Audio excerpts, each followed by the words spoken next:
সাবধান, কোরবানি করার সময় যে 10টি কাজ করা যাবে না। 1 নম্বর, কোরবানির পশুর সামনে ছুরি ইত্যাদি ধার দিবেন না। কোরবানির পশুর সামনে ছুরি, দাও ইত্যাদি ধার দিবেন না। 2 নম্বর, কোরবানির পশুকে টেনে হিঁচড়ে মারধর করে কোরবানির স্থানে নিয়ে যাবেন না। অনেক সময় কোরবানির পশু কোরবানির স্থানে যেতে চায় না, তখন আমাদের অনেকেই কোরবানির পশুকে টেনে হিঁচড়ে মারধর করে কোরবানির স্থানে নিয়ে যায়। এমনটি কখনো করবেন না। 3 নম্বর, যেই ছুরিটা দিয়ে পশু জবাই করবেন ওই ছুরিটা ধার আছে কিনা সেটা আগে যাচাই বাছাই করে নেবেন, সেটা আগে দেখে নেবেন। ছুরি ভোঁতা রেখে কোরবানির পশু জবাই করবেন না, এতে পশুর অতিরিক্ত কষ্ট হয়। রাসূল সাল্লাল্লাহু আলাইহি ওয়াসাল্লাম ভোঁতা যন্ত্র দিয়ে কোরবানির পশু জবাই করতে নিষেধ করেছেন। 4 নম্বর, কোরবানির পশুকে অতিরিক্ত কষ্ট দেওয়া যাবে না। আমরা শোয়ানোর সময় অনেক সময় কি করি, কোরবানির পশুকে অতিরিক্ত কষ্ট দিয়ে ফেলি।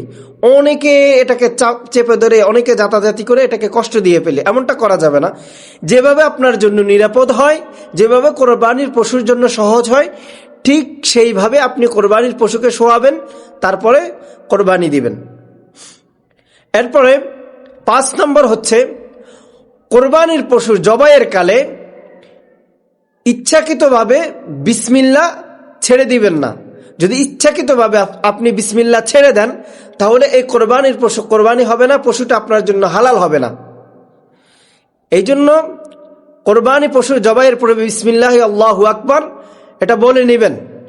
যদি অনিচ্ছাকৃত হয়ে যায় তাহলে তো সমস্যা নাই, কিন্তু যদি ইচ্ছাকৃতভাবে আপনি যদি বিসমিল্লাহ আল্লাহু আকবার ছেড়ে দেন, তাহলে আপনার কোরবানি হবে না এবং কোরবানির পশুটাও হালাল হবে না। 6 নম্বর, কোরবানির পশু জবাইয়ের পর তার প্রাণ একদম বের হওয়া না পর্যন্ত, একদম নিস্তেজ না হওয়া পর্যন্ত আপনি তার চামড়া ছিলাবেন না। আমাদের দেশে অনেকে দেখা যায় কোরবানির পশুর প্রাণ ভালো করে বের না হওয়ার আগ থেকেই অনেকে পায়ের রক কাটা শুরু করে, পায়ের চামড়া কাটা শুরু করে, চামড়া ছিলানো শুরু করে। সাবধান, এমনটি করা যাবে না। 7 নম্বর, কোরবানি যে স্থানে দিবেন সেই স্থানটাকে সম্পূর্ণ পরিষ্কার পরিচ্ছন্ন করে নেবেন। কারণ আপনি যদি এই ময়লাগুলো পরিষ্কার না করেন, তাহলে এই স্থানটা পরবর্তীতে গন্ধ হয়ে যাবে, দুর্গন্ধযুক্ত হয়ে যাবে। তখন মানুষের চলাফেরায়, মানুষের থাকা বসবাস করার জন্য সেটা কষ্টকর হয়ে যাবে মানুষের জন্য। তো মানুষকে কষ্ট দেওয়া কিন্তু হারাম। এই জন্য কোরবানি যে স্থানে দিবেন, মাংস যে স্থানে কাটবেন, সেই স্থানটা সম্পূর্ণ পরিষ্কার পরিচ্ছন্ন করে নেবেন। 8 নম্বর, কোরবানি পশুর জবাইয়ের সময় সম্পূর্ণ পশুকে ক্যাবলামুখী করে নেবেন।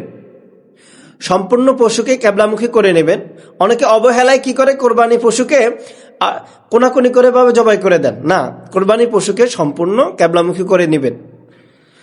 9 নম্বর, এক পশুর সামনে অন্য পশুকে কোরবানি করবেন না। এতে করে অন্য পশুটি ভয় পেয়ে লাফালাফি করতে পারে এবং মানুষকে আহত করতে পারে।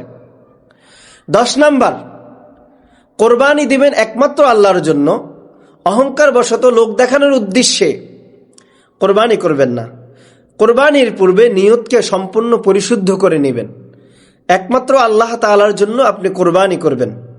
আল্লাহ তাআলা আমাদেরকে নিয়ত সহি রেখে এবং যে কথাগুলো বলেছি এই কথাগুলো মেনে কোরবানি দেওয়ার তৌফিক দান করুক।